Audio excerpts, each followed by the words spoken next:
and I saw a Japanese soldier coming straight at me, and I had my rifle. I didn't have time to raise it.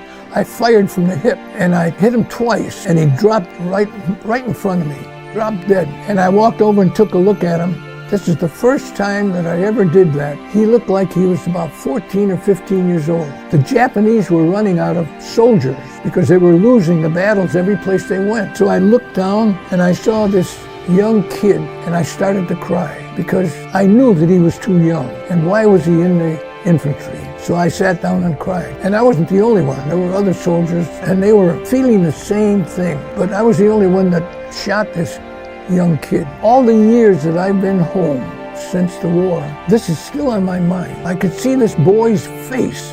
He was so young. My daughter, I said, would you do me one favor? Would you find a Japanese organization that I can donate money to in this boy's name? You know, I felt so guilty. I said, I want to donate. I want to give the organization $100 because I felt this boy never grew up, never had a family like I did. I've got great-grandchildren now. This boy never had an opportunity to go to college. I went to college. His life was gone. So and my daughter finally called me the other day and she says, Dad, she says, I found a Japanese organization. She says that you can donate some money to. And I wrote out a check right away and gave it to her. That made me feel so good because I felt like I wanted to ask the kid when he was running towards me, why couldn't he and I have been friends? And I was thinking, was he coming to talk to me or to surrender to me? Because he wasn't firing his rifle. He was just running,